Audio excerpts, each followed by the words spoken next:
on something called an urban myth, and this particular urban myth is the belief that we only operate off of 10% of our brain. So we've all heard that, yes, we're only using 10% of our brain, and boy, if we could use all the rest of it, we'd be super smart, but hey, that's all we use. Firstly, where did that number come from, 10%? A long time ago, when putting the body together through an understanding of histology and the cells that make up organs, a study of the brain revealed one very important fact. And that is only 10% of the brain was made up of neurons. 90% of the cells in the brain were not neurons, but they were called supporting or connective tissue and given the name glial cells.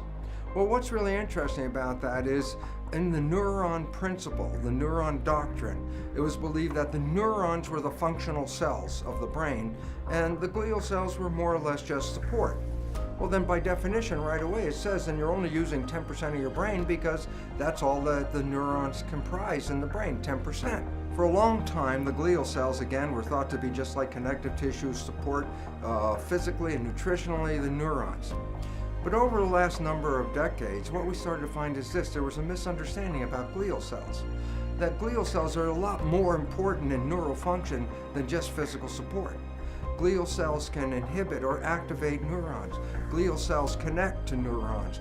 Glial cells can control the activity of neurons. So all of a sudden, these glial cells, which were looked at as just passive cells in the brain, turn out to be actually quite functional in integrating the nature of how the brain works.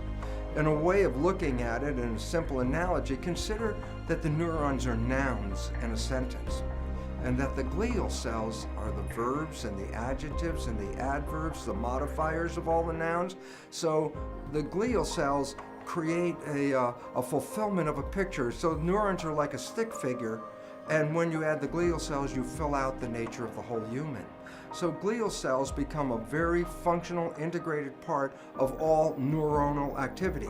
So the concept of the neuron doctrine that said only neurons are involved with functioning in the nervous system, it turns out the glial cells are as well. So now we're not dealing with 10% of the brain, we're dealing with 100% of the brain. Yes, you have access to 100% of your brain all of the time. But does that mean that we actually use the whole brain all of the time? And the answer is no. Because what we start to find out is when we start to live in patterns and in habits, that what happens is we just activate certain neuronal pathways that are habitual pathways. And as a result, these are the pathways that have preference in our everyday life. But if you can engage whole brain activity, you can enhance your consciousness and your awareness and your ability to control your life. So basically it says that we can become whole brain when we start to think holistically, instead of just playing recurrent programs that play over and over again and activate the same pathways. So the relevance is that once we start to engage in whole brain activity, we enhance our ability as humans on this planet. And now we're beginning to find out there are many different ways to engage and activate the whole brain. Some of them involve simple exercises such as something called brain gym. And brain gym is a very interesting exercise of the body and the nervous system integration in this way. My right hand is controlled by my left hemisphere. My left hand is controlled by my right hemisphere. But here's an interesting story. If my right hand, controlled by my left hemisphere, crosses the midline, then it simultaneously gets picked up by the other hemisphere because now it's in that territory as well. So when you cross your arms and when you cross your legs, what you're doing is causing the right and the left hemispheres to work together in harmony. When we are activating brain synchronization, where right and left hemispheres are engaged together simultaneously, it activates something like superlearning. With both hemispheres working together, we have much more superior characteristics of neural function. However, after age 7 and 8, we start to express what is called brain dominance, meaning during the day, we don't have synchronization of both hemispheres.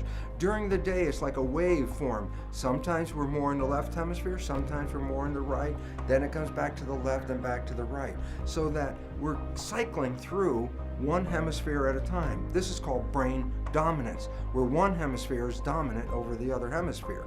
Well, the relevance about that is, integrating our lives is very difficult in brain dominance for a simple reason. As been suggested, our left hemisphere is based on logic and details. Our right hemisphere is actually associated with emotions and wholeness. And this becomes very important because if you're only looking with your left hemisphere, then all the logic things make sense, but there's no emotional component to it. And reverse, if you're in the right hemisphere, you get emotionally tied up, but the logic drops out. Well, this happens to us ever since the time we were 8 through our adult life. If you can get both hemispheres to be in sync, hemisync, then you're engaging logic and emotions at the same time. That opens up a window for super learning opportunities where you can download information very, very quickly and very fast, but it also opens up a whole wide range of thinking that includes an emotional component as well as an intellectual component, which is necessary to fulfill a whole picture. So if you're operating from brain dominance, you're actually shutting off one component of your nervous system at that time. So if you do an exercise like brain gym where you're involved with crossing your arms and your legs, when you do that, you start to integrate both. Very interestingly, when we have hemisync, we're much more calm, collected, and able to really express neurological functions that are very fully supporting of ourselves. And this is why it's very interesting when you go home and relax at night, sometimes you find yourself with your ankles crossed over each other just sitting in your chair. Without even knowing what you're doing, by crossing your ankles, you're actually engaging a whole brain process. So if you're stressed, for example, during the day, or you just want to relax when you go home at night, crossing your arms and legs actually engages both hemispheres, which calms the system down, but engages a whole brain process. So you become much more effective in your relaxed state. So if you're having a tough moment during the day, just take a moment and cross your arms and legs, hold them together, and just wait for about 3 or 4 minutes, and you'll start to feel a calmness over time. And in this calmness, your neurological functions will be totally enhanced.